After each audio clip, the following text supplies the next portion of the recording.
Só não deu um microfone para ele, né? Vem, Espírito Santo, com teu poder, toda você fluir. Só na voz, povo de Deus.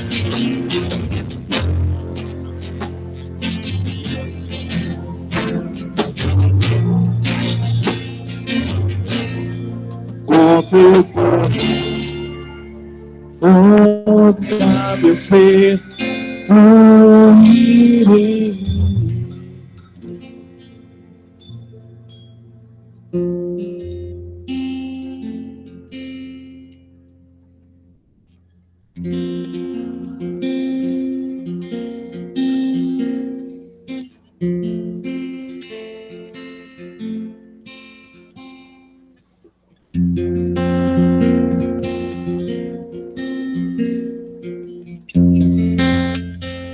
Enquanto isso, vamos cantar mais uma vez.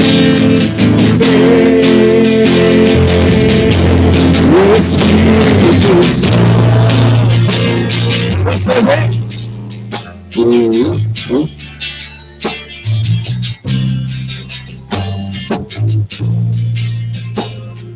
Vem, o Espírito Santo, com teu povo, toda você fluir em mim. Louvado seja o nome do nosso Senhor Jesus Cristo.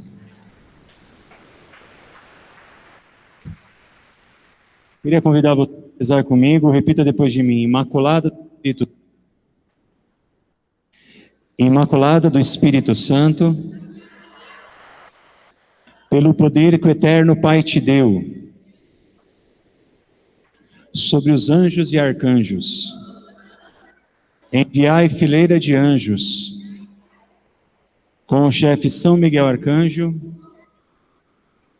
para livrar-nos do maligno e curar-nos. Acho que eu vou usar esse compil aqui, porque está falhando.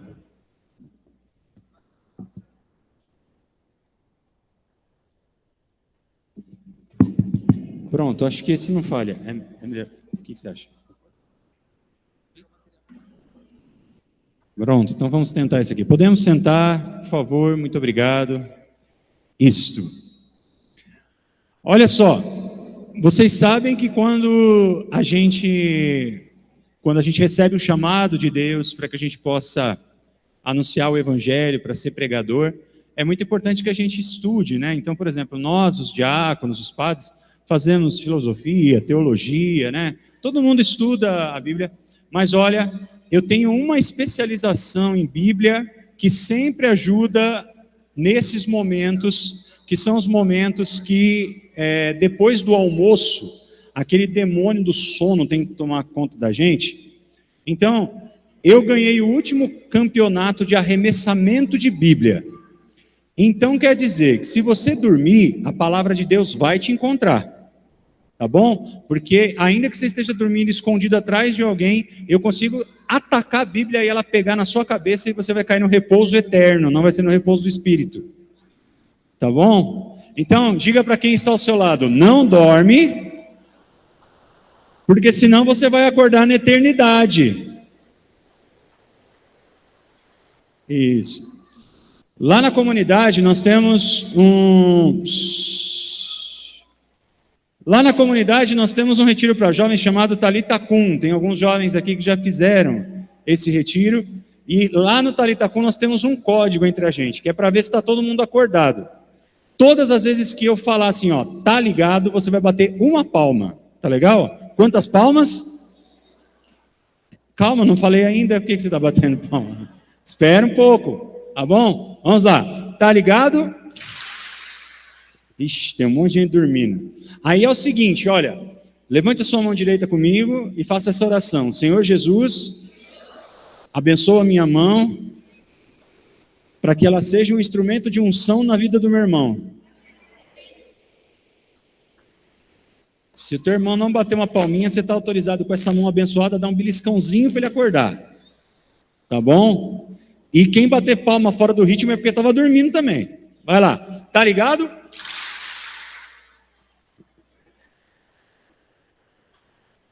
Dá um beliscãozinho, merece. Acorda, irmão. Gente, é todo mundo junto. Vamos lá, ó. Tá ligado?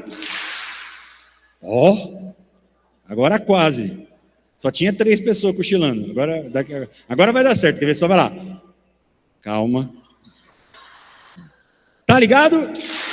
Perfeito. Uma salva de palmas a vocês. Que bonito, que bonito.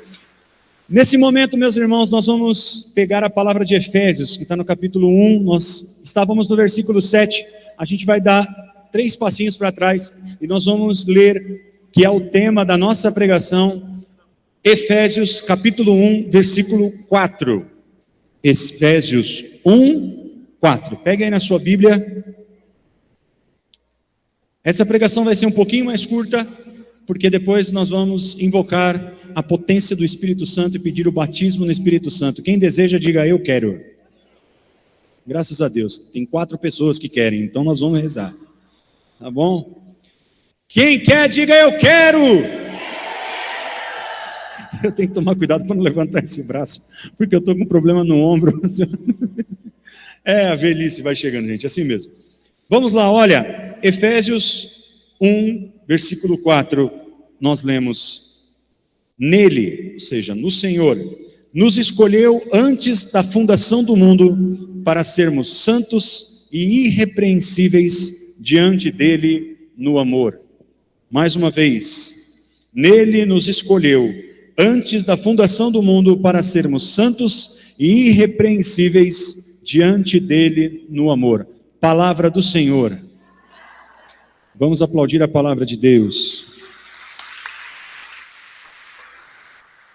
Coloque a mão no seu coração e diga: no Senhor Jesus, eu fui escolhido antes da fundação do mundo para ser santo e irrepreensível no amor de Deus.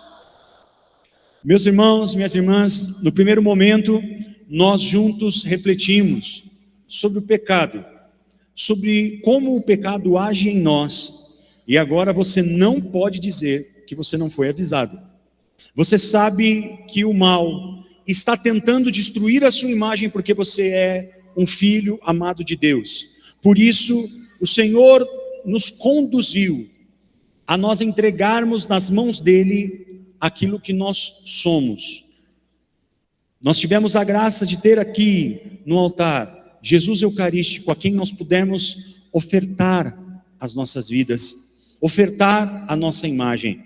E agora Jesus está dizendo a cada um de nós que nós somos um povo eleito. O que quer dizer isso? O que quer dizer isso? É algo muito além do que nós podemos imaginar, irmãos. A palavra de Deus, lá em Deuteronômio, vai dizer que Deus não nos escolheu porque nós somos o melhor povo. Deus não nos escolheu porque nós somos os mais santos. Deus não nos escolheu porque nós somos os mais poderosos, os mais capacitados, os mais inteligentes, os mais bem preparados. Deus diz: eu vos escolhi, pois sois o menor e mais simples de todos os povos. Olhe para quem está ao seu lado e diga para essa pessoa: você não vale nada, mas Deus gosta de você.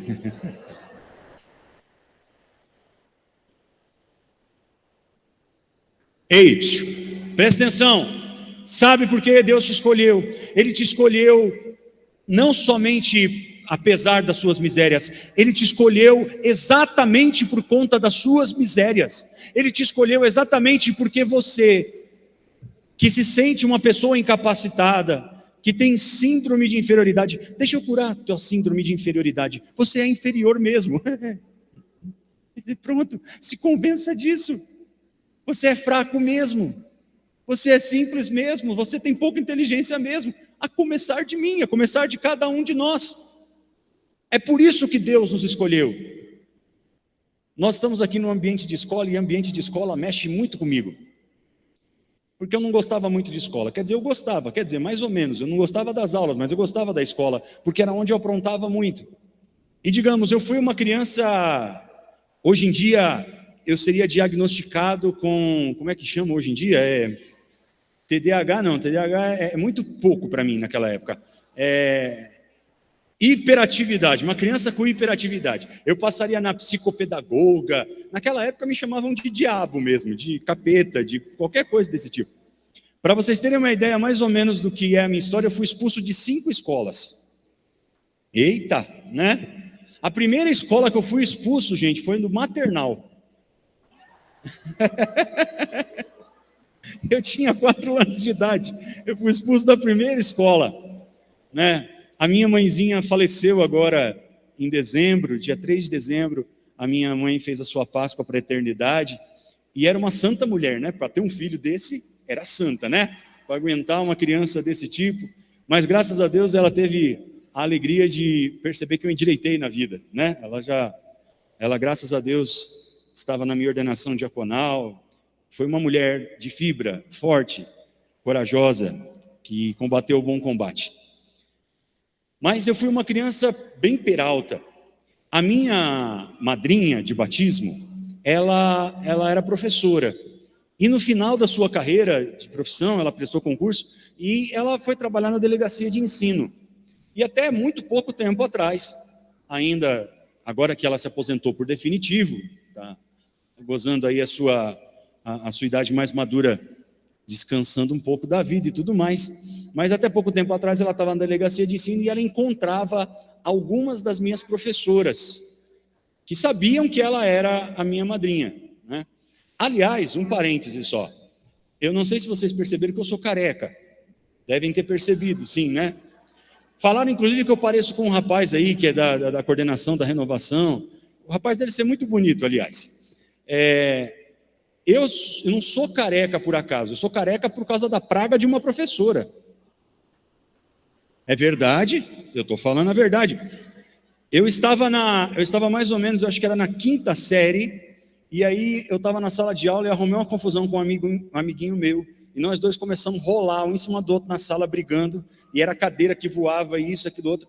A professora, acreditem, naquela época eu tinha muito cabelo, mas muito, e um cabelo ruim, duro, difícil, tanto que a bendita da professora foi separar a briga, ela grudou no meu cabelo para poder me tirar do menino, quebrou 3 unhas dela. Eu não tenho dúvida, naquela hora a professora falou, esse desgraçado vai ficar careca para o resto da vida. E aí a praga da professora pegou, por isso. Pega, praga de professora e de mãe pega, é um pepino. Mas o fato, meus irmãos e minhas irmãs, é que a minha madrinha, repito, trabalhava na delegacia de ensino até pouco tempo atrás, lá em São Paulo, encontrava com as minhas professoras, né, do primário, do ginásio ali, daquela época a gente chamava assim, agora ensino fundamental, médio. As minhas professoras chegavam na minha madrinha e perguntavam, e o Júlio, como é que tá? Virou traficante, bandido, tá preso, morreu, né? A minha madrinha falava, não, ele virou missionário, ele cuida dos pobres, prega a palavra de Deus. As minhas professoras falavam, o Júlio, não, qualquer um menos ele. E elas têm razão. Porque eu sou uma pessoa completamente improvável.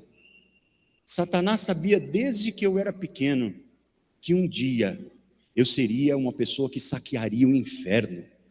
E por isso ele tentou destruir a minha vida de todas as formas, mas ele não conseguiu. E hoje eu estou aqui de pé para dizer a você que se seu filho já foi expulso de 5 escolas, ele vai ser um pregador da palavra um dia.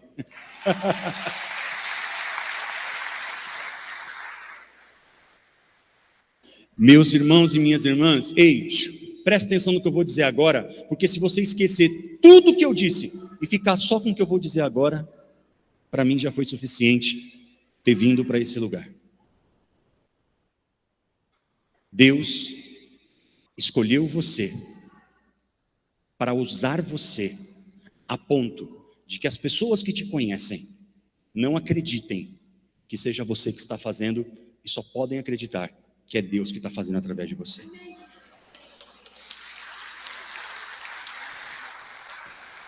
Por isso não é incomum que as pessoas simplesmente digam assim: nossa, imagina aquela velha fofoqueira lá, imagina aquela pessoa. Não.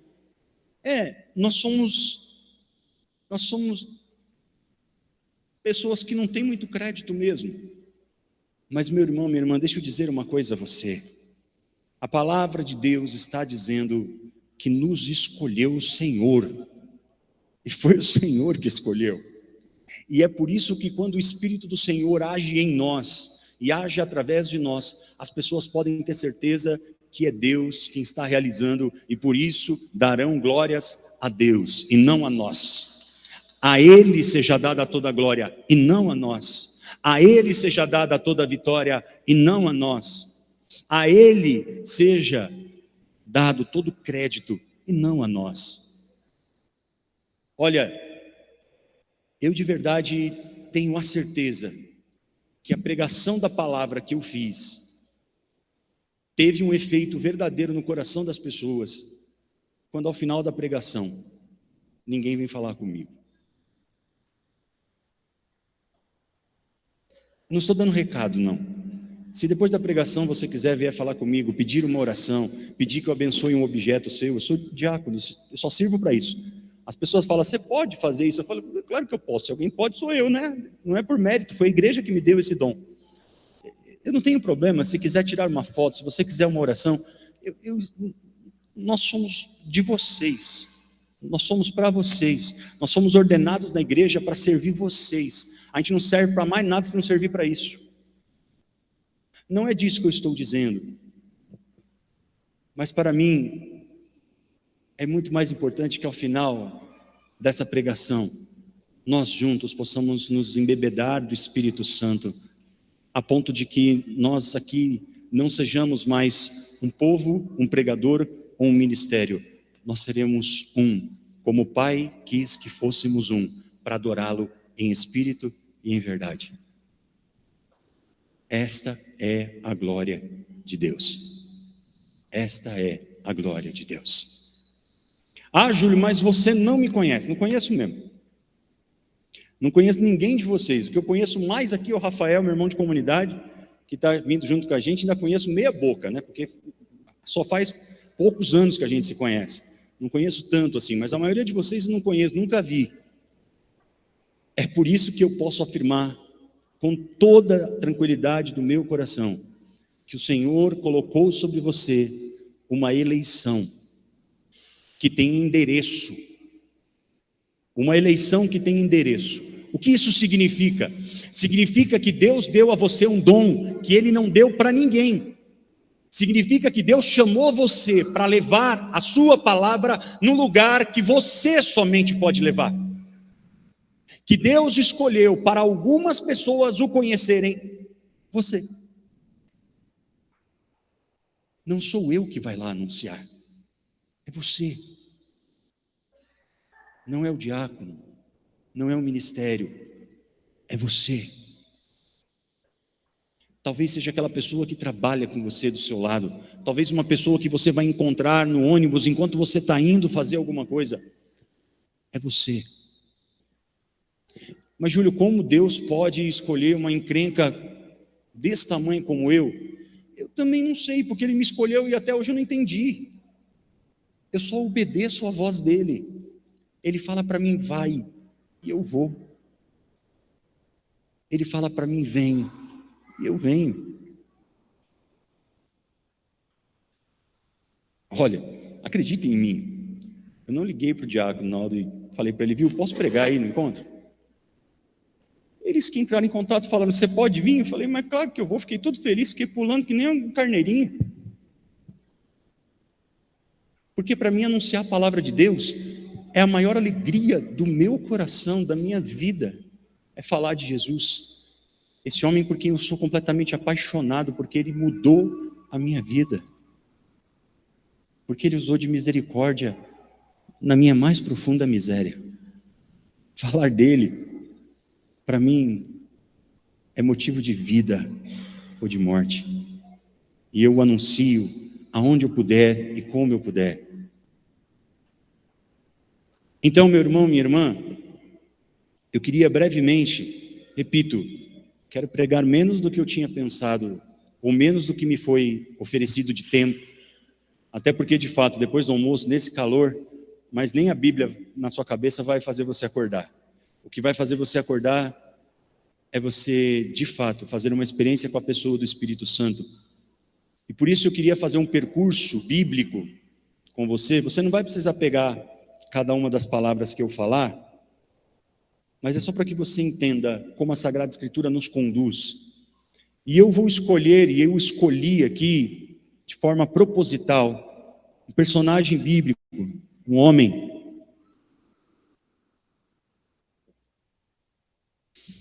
com quem dificilmente eu e você não nos identificaríamos, porque ele passou muita coisa do lado de Jesus, e tendo passado muita coisa do lado de Jesus, é difícil que uma das coisas que ele passou, você já não tenha passado também. Eu já passei por várias. Eu estou falando de Pedro, aquele homem que foi o papa da igreja, aquele homem que foi a pedra sobre a qual Jesus instituiu a sua igreja, a Igreja Católica Apostólica Romana. E vamos lá rapidamente fazer esse caminho. Pedro é chamado à beira do lago, à beira do mar da Galileia.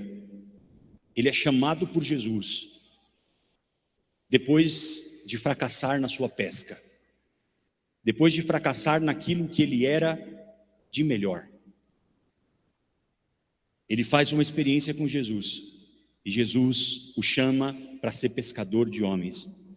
Diga comigo: Jesus me chama para uma missão que eu não consigo compreender, mas que completa o meu coração.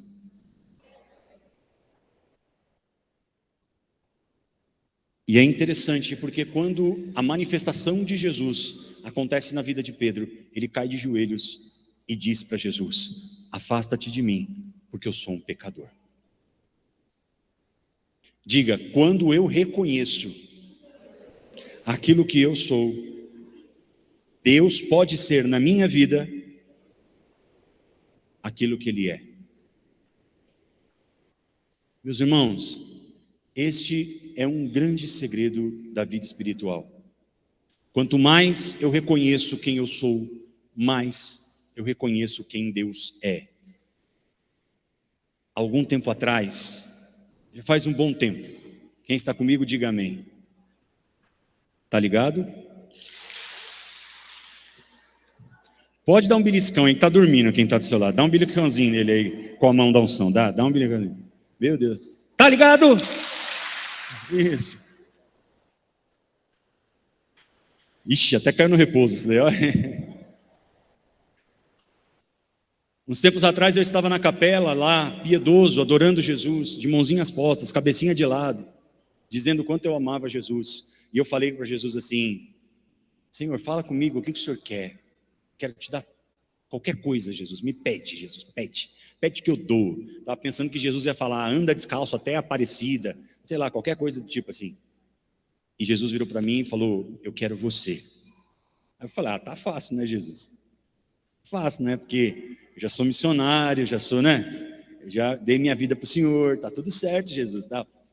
E Jesus falou: eu quero você. Eu falei: Jesus, mas eu já sou seu, faço parte da comunidade, essa coisa toda e tal.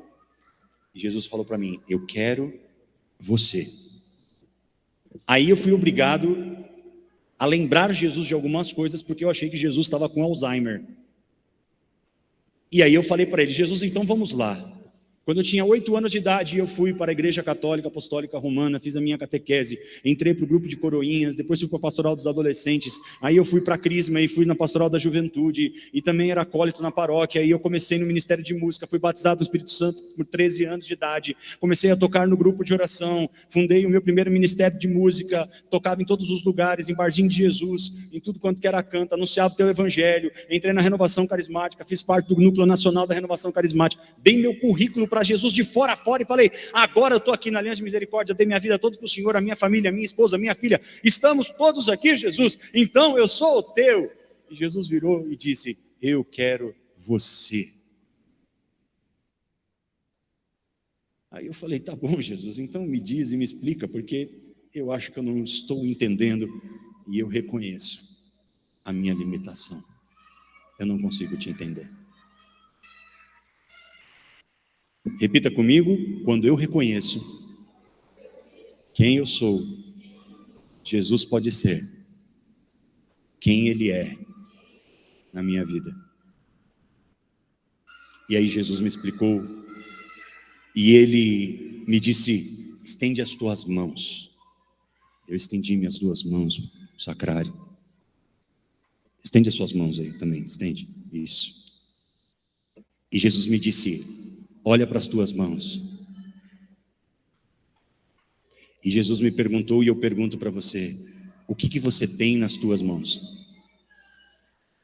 O que você tem nas suas mãos? O quê? O que você tem nas tuas mãos? O que você tem aí nas tuas mãos? Dedos. Jesus me perguntou, o que você tem nas tuas mãos? Eu disse para ele, não tenho nada, Jesus. E ele disse, você só pode se dar a mim quando você se tiver nas tuas próprias mãos. Quando o seu nada for aquilo que você tem para me entregar. Só assim eu poderei ser tudo na sua vida. Jesus quer o seu nada. Jesus quer o seu sentimento de fracasso, de derrota. Jesus quer o seu nada. Depois Pedro faz a experiência de andar sobre as águas, titubeia na fé, começa a afundar. Jesus o toma pela mão. Gostando daquela música que é protestante, evangélica, né? Gosto muito porque ela é profundamente bíblica. Eu acho que nós precisamos sempre gravar isso. Se o mar me submergir, a tua mão me traz à tona pra respirar e me faz andar sobre as águas. Tu és o Deus da minha salvação, és o meu dono, minha paixão, minha canção e o meu louvor. O Senhor quer fazer com que nós possamos andar sobre as águas. Mas essa é uma outra pregação. Um outro dia, se vocês me convidarem de novo, aí eu faço essa, tá bom? Vamos em frente. Depois Jesus leva Pedro com ele para o Monte Tabor. E ele se transfigura e se manifesta como Deus na vida de Pedro. Mas Pedro ainda não entende nada. Pedro quer ficar lá com Jesus, com Moisés, com Elias, ficar no bem bom, porque é muito difícil encarar a missão. Depois ainda, Pedro, com todo o seu ímpeto, quando Jesus diz, nós estamos chegando exatamente nesse ponto, próximos à Quaresma, e Jesus vai dizer que ele deve morrer, que ele deve sofrer, que ele deve passar por aquilo que o Pai o reservou. Pedro diz, que isso nunca te aconteça, Senhor. E Jesus diz para ele, para trás de mim, Satanás. os teus pensamentos não são os pensamentos de Deus. Está um puxão de orelha, nervoso. Mas Pedro ama Jesus e tenta e vai com Jesus e acompanha Jesus até o Getsemane, e quando tentam prender Jesus, ele arranca da espada e corta a orelha do soldado, e Jesus fala: não é assim, não é dessa forma, Pedro, guarda a tua espada.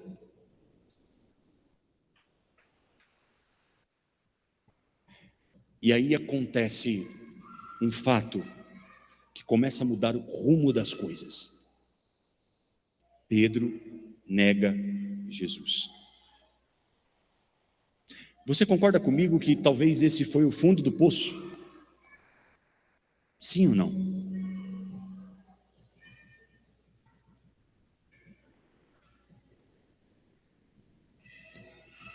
Meus irmãos, minhas irmãs, eu não sei se você já passou por essa experiência. Tomara que Deus não tenha o permitido e não permita. Mas se você já passou, você vai entender o que eu vou dizer agora. Só quem já foi traído sabe a dor de uma traição.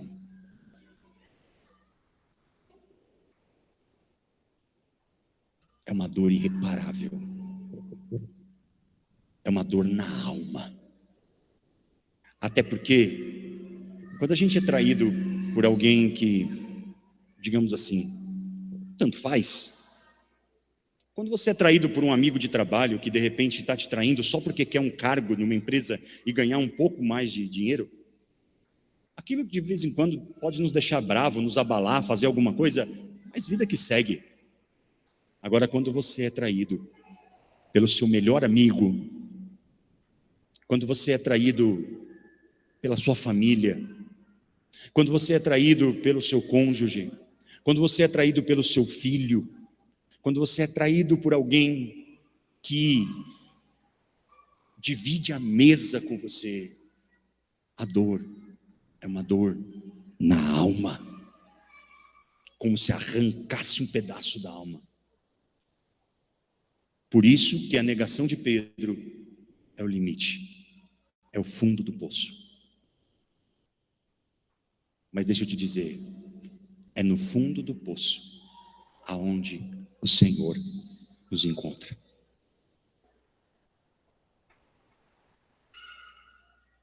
No Evangelho de Lucas, no capítulo 22, no versículo 61, diz que logo quando Pedro traz Jesus, eles se veem, eles trocam olhares, e o Evangelho diz que Jesus amou o seu traidor, ele amou Pedro, e Pedro caiu num choro profundo de arrependimento. Sabe o que está nos faltando, irmãos e irmãs, para alcançar a graça do Santo Espírito de Deus? Um arrependimento sincero de coração das traições que nós fizemos a Jesus. Hoje em dia se fala muito de avivamento. Eu creio no avivamento. Eu sou um profeta do avivamento. Eu sou alguém que prega o avivamento. Mas avivamento é mais do que dar pulinhos. Avivamento é mais do que orar em línguas alto. Avivamento é mais do que ficar dando cambalhota no Espírito Santo. Avivamento é quebrantamento de coração. Se não houver quebrantamento de coração, não tem ação do Espírito Santo. É só teatro. Porque é quebrantando o coração que nós atraímos a misericórdia de Deus. É só na experiência da mais profunda miséria que eu encontro misericórdia. Ao contrário, meus irmãos, é incompatível. É incompatível, entendem? Jesus vai dizer no Evangelho que ele não veio para os sãos, ele veio para os doentes, ele é o médico dos médicos. Para que alguém que não é doente precisa de um médico? Me diga. Para que alguém que não tem nenhuma doença, que é são, que está tudo bem, para que essa pessoa precisa de socorro? Pode-se dizer que pode fazer aí uma medicina preventiva, mas Jesus não é médico de medicina preventiva. Jesus é médico de UTI, Jesus é médico de estado de emergência. Jesus é aquele médico que está disposto e pronto para quando você cair e bater a sua face no chão, Ele estará ali para poder fazer o teu curativo. É por isso que é incompatível, não tem misericórdia sem miséria. Entenda o que eu estou dizendo, pelo amor de Deus. Não vai sair fazendo um monte de bobagem por aí, só para alcançar a misericórdia de Deus. Isso é profanação da misericórdia. Inclusive aquilo que dizem por aí, justificando na misericórdia de Deus, no sentido de viver uma vida de promiscuidade, de mentira, de inveja, de tudo quanto é tipo de pecado, que é solucionado no sentido de que, mas Deus é bom, e no final das contas vai dar tudo certo. Não venha com essa para o meu lado não, porque isso não existe. Isso não existe. Santo Inácio de Loyola, nos exercícios espirituais, ele tem um discurso lindo sobre a misericórdia. Ele diz que a misericórdia de Deus, ela é extraordinária. Ele diz que a misericórdia de Deus é profundamente ampla, profundamente profunda, larga, intransponível. Ela é para todos e todos aqueles que a buscam. Ela é inimaginável, e ele tece uma teologia e tudo aquilo que é palavra possível e imaginável de qualidade para falar da misericórdia divina. E ele diz que esta misericórdia está disposta a todo ser humano até o último segundo de respiro. E quando ele vai falar da justiça de Deus, ele diz: a justiça de Deus tem o mesmo tamanho e a mesma dimensão da sua misericórdia. E ela chega à nossa vida um segundo depois que eu parei de respirar. Por isso, busque a misericórdia de Deus enquanto respira, para não ter que contar com a justiça de Deus quando você parar de respirar, porque Ele é o justo juiz, e Ele separará, assim diz o Evangelho em Mateus, Ele separará os bons dos maus.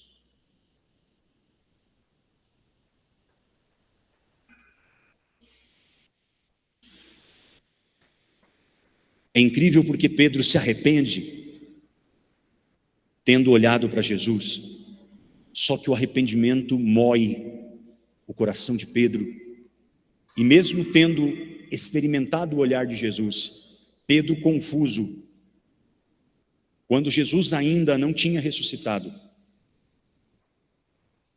Pedro volta para a sua vida velha, ele vai pescar.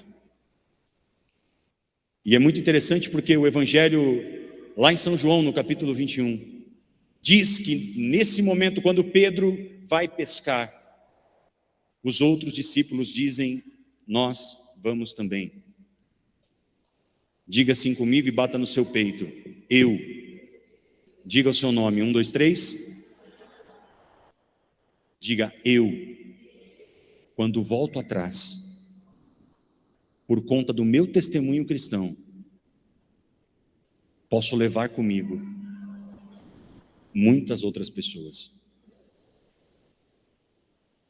Quando eu desisto do meu caminho, quando eu esqueço da misericórdia de Deus, e quando eu volto atrás do meu caminho, eu posso levar muita gente junto comigo. Pense nisso.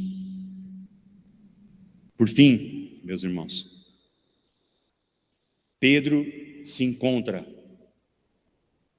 à beira do Tiberíades, que é o mesmo mar da Galileia. O mar da Galileia e Tiberíades é a mesma coisa. Quando você vai à Terra Santa, normalmente existe o passeio com o barco pelo mar da Galileia, e você entra naquele barco. Não sei se você já teve essa alegria. Em 2019, eu ganhei de presente a possibilidade de fazer uma peregrinação à Terra Santa, e essa coisa do mar da Galileia é uma coisa muito interessante. Você entra no barco, num dado momento, você está no meio do mar da Galileia, o comandante lá do barco desliga os motores, se faz um silêncio, e você só vai escutando as ondas batendo no casco do barco. E aí se faz um tempo longo de silêncio, ninguém ousa dizer nada. E de repente, o chefe do barco coloca uma musiquinha bem baixinha de fundo, assim, sendo que a gente era um povo brasileiro, ele sabia disso, né? Aquilo lá rompe um silêncio e você começa a escutar. Tu te abeirastes na praia, não buscastes nem sábios nem ricos, somente queres que eu te siga, Senhor. Tu me olhastes nos olhos a sorrir, pronunciastes meu nome lá na praia. Eu larguei o meu barco junto a ti, buscarei outro mar. Não tem como não chorar. E de repente o barco, ele vai para o outro lado do mar da Galileia. E é engraçado, né? Porque a gente às vezes monta uma cena, né? A gente lê o Evangelho e monta uma cena, mas a beira de Tiberíades é um lado do mar da Galileia que é uma prainha pequenininha, não tem mais que 50 metros, bem pequenininha. E aí o comandante do barco diz, segundo a tradição, ele deixa o barco numa distância da praia de Tiberíades. Ele fala, provavelmente mais ou menos daqui. O barco estava quando eles avistam Jesus lá naquela praia, e eles veem Jesus acenando, e já era final da tarde, quase noite.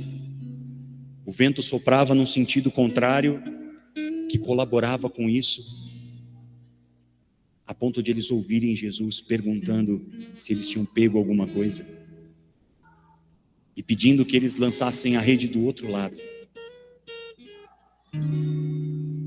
E de repente João vira para Pedro e diz, é o Senhor, é Jesus. E Pedro, que estava nu, que estava descoberto, que tinha voltado para sua vida velha, ele se lança no mar e vai a nado ao encontro de Jesus. Enquanto os outros vêm com o barco e com os peixes, olha, demorou um tempo, porque a palavra diz que quando eles chegaram, já tinha lenha e já tinha peixe assando. A gente nunca vai poder imaginar nem saber o que aconteceu nesse tempo entre Jesus e Pedro. O Evangelho não diz, a revelação não nos diz, e eu acho que não diz exatamente porque não aconteceu nada. Eu acho que eles só ficaram ali quietos. E aí Jesus pergunta para Pedro, já junto com os outros, você me ama? E Pedro diz para ele, te amo, Jesus. E Jesus fala para ele, apacenta os meus cordeiros. E ele pergunta de novo, Pedro, tu me amas? E ele diz que sim, apacenta os meus cordeiros. Na terceira vez, Jesus pergunta de uma forma diferente. Ele pergunta, Pedro, tu me amas mais do que estes que estão aqui? Naquela hora, meu irmão, eu tenho certeza que alguns dos discípulos devem ter olhado para Pedro e falado, olha, cuidado com o que você vai responder, porque você negou. A gente fugiu, mas você negou. Meus irmãos, naquela hora, Pedro disse para Jesus tudo o que Jesus precisava ouvir. Pedro diz para Jesus: Senhor, tu sabes tudo, tu sabes que eu te amo. Deixa eu fazer um papel aqui catequético bíblico, só para dar uma noção a você de alguma coisa.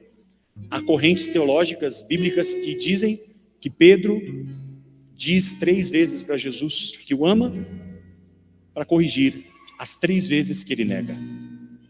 É aceitável, é compreensível. Agora, no entendimento mais profundo, exegético dessa palavra, a palavra amor, ela tem várias formas diferentes de serem faladas.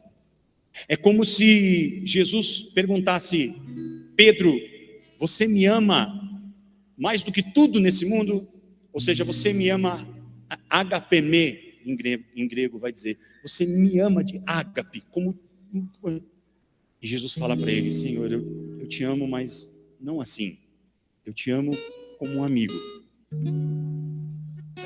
E aí Jesus pergunta de novo, e Jesus pergunta a 3ª vez, só que na hora da 3ª vez, quando Pedro diz para ele: Senhor, tu sabes tudo, você me conhece, você sabe que eu não posso te dar esse amor que o Senhor quer, o Senhor sabe que eu não posso te dar o amor que o Senhor merece, eu gostaria de dar, mas eu não posso, eu não consigo, eu não tenho força para isso, Deus. Jesus se dá por satisfeito, e Jesus diz para ele: apacenta os meus cordeiros, recebe a tua missão de volta, toma nas mãos a tua missão. E o texto vai continuar com Jesus dizendo para ele: quando era jovem, você cingia-te a ti mesmo, e você ia aonde você queria, mas quando fores velho, outro te cingirá, estenderá a tua mão e te cingirá. E a palavra diz, quando Jesus diz isso, ele está dizendo com que tipo de morte que Pedro morreria. Como é que Pedro morreu? Crucificado. Como? De ponta cabeça. Ei, vem comigo aqui, ó, aqui atrás. Vamos voltar lá no Mar da Galileia. Na primeira vez que Jesus encontra para Pedro. Se naquele momento Jesus dissesse para ele: Pedro, eu estou te chamando, vem ser meu discípulo. E rapaz, se prepara, porque você vai morrer crucificado de ponta cabeça. Sabe o que Pedro ia fazer? Ia falar: sai daqui, cabeludo, não quero nem conversa com você, você está ficando louco. Isso significa, meus irmãos, que existe um percurso, existe um caminho a ser trilhado, existem experiências que a gente vai fazendo com Jesus, que vão aumentando o nosso amor, e que vão fazendo com que o amor que nós temos por Jesus seja cada dia mais apaixonado e apaixonante, a ponto de um dia, se for necessário, dar a nossa vida por Ele. Talvez você não consiga dar a sua vida por Jesus hoje. Talvez você ainda não consiga assumir a missão que Deus te deu hoje. Talvez você ainda não consiga fazer com que a sua vida seja um testemunho de amor por Jesus. Mas ei, deixa eu te dizer uma coisa. Persevera, continua amando Jesus com o amor que você tiver, e Ele vai levar o seu amor à perfeição. É Ele quem faz isso. É Ele. Quando eu estive na Terra Santa, assim como eu estive no lago, eu estive na sala do cenáculo. E eu fiz questão de tirar uma foto, sabe aonde na sala do cenáculo? Na porta. A porta da sala do cenáculo me fala muita coisa. A porta da sala do cenáculo me diz muita coisa, não sei para você, mas me diz muita coisa. Porque estavam eles reunidos naquele mesmo lugar, o mesmo lugar do banquete eucarístico, o mesmo lugar onde eles estavam unidos com Jesus e receberam o corpo de Jesus. E eles não estavam sozinhos, eles estavam com Maria Santíssima, que provavelmente deve ter puxado a orelha e falado: fica aqui. Eles estavam no mesmo lugar, perseverando no mesmo lugar, não levantando as mãos, cheios de exultação, mas, como diz a palavra, trancados por medo dos judeus. É simples entender, meus queridos, porque naquela época, quando alguém era preso e condenado à morte, todos aqueles que o seguiam viveriam a mesma pena. Se eles fossem pegos, eles iam todos para a cruz. Às vezes a gente até pode trazer um juízo no coração, falando assim: eu não fugiria. Não, vai pensando. Eles estavam no mesmo lugar, e a palavra diz que de repente soprou como um vento impetuoso sobre aquele lugar, e de repente línguas de fogo repousaram sobre aqueles homens, e eles começaram a falar em outras línguas, a ponto de que todos aqueles de todos os lugares da terra onde estavam ali, começaram a entender que eles falavam na mesma língua. E aqui está o nosso Pedro de novo, porque Pedro é o primeiro a meter o pé na porta do cenáculo e sair para anunciar o Cristo vivo, porque ele estava cheio do poder do Espírito Santo. O Senhor quer que nessa tarde você seja feito cheio do poder do Espírito Santo. E entre aqueles discípulos tinha aqueles que choravam, como alguns de vocês agora. Tinham aqueles que estavam com medo, como alguns de nós agora. Tinha algum deles que cochilavam. Eu nem vou falar aquela palavra para não acordar quem está dormindo. Fica quietinho. Tinha de tudo lá no meio. E o Espírito Santo veio sobre todos, porque ele não faz distinção de pessoas. O Espírito Santo é para todos. E quando Pedro sai daquele lugar, ele não somente anuncia e 3.000 pessoas são convertidas, como ele coloca o dedo na cara dos fariseus e diz: aquele Cristo que vocês crucificaram, ele está vivo. E nós vamos anunciá-lo, e nós vamos proclamá-lo, queiram vocês ou não. Ah, meu irmão, não sei você, mas eu estou cheio de desejo de que o Espírito Santo venha sobre nós nessa tarde, como ele veio em Pentecostes, para que ao sair daqui, nós tenhamos a coragem de anunciar Jesus. Vou contar um segredo para vocês. Eu não sei se aqui vocês têm esse costume, mas em muitos lugares, quando o padre celebra e que ele levanta a Eucaristia na consagração, tem muitos lugares que fazem aquela profissão de fé de Tomé, que diz: meu Senhor e meu Deus. Alguns lugares chegam a dizer: eu creio, mas aumenta a minha fé. Isso faz parte de uma antiga tradição da igreja. Depois foi excluída, e hoje nós vivemos esse momento em silêncio, segundo o missal romano. Todas as vezes que o padre levanta a Eucaristia, eu digo: Senhor, tu sabes tudo, tu sabes que eu te amo. Porque eu tenho certeza, eu tenho certeza, minha irmã, que eu ainda não amo Jesus como ele merece. Meu amor é muito limitado. Meu amor por Jesus ainda é muito fraco, é muito débil. Confesso que de vez em quando até interesseiro, porque tantas vezes a gente busca, e eu busco Jesus falando que eu amo ele, só para ele me dar capacidade de pregar, só para ele me dar força de exercer o meu ministério.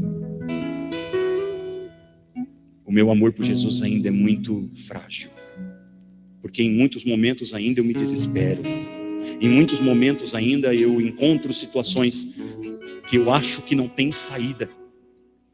O meu amor ainda por Jesus é muito limitado, porque eu ainda confio nas minhas próprias forças diante de lutas que eu enfrento dia após dia na minha vida.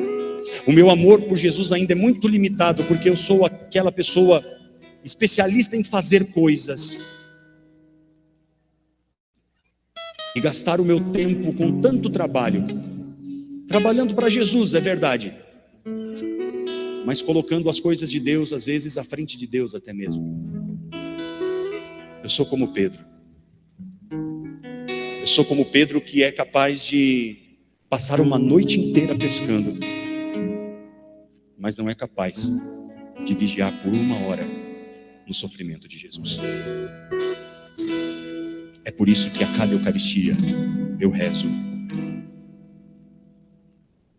Senhor, Tu sabes tudo, Tu sabes que eu te amo, aumenta o meu amor, leva o meu amor à perfeição, e enquanto o Senhor não voltar, me dá força para continuar, para um dia eu poder honrar o Senhor, ainda que se necessário, derramando meu próprio sangue e entregando a minha própria vida. Para que isso aconteça, meus irmãos, não tem outro jeito, é só debaixo de Pentecostes. É só o Espírito que faz isso. É o Espírito do Senhor que realiza isso. Por isso, ao final dessa pregação, eu quero orar com você e pedir essa graça, de que o Espírito venha sobre nós e que Ele realize em nós aquilo que sozinho nós não podemos. Se você quer também, se você deseja, vamos orar juntos.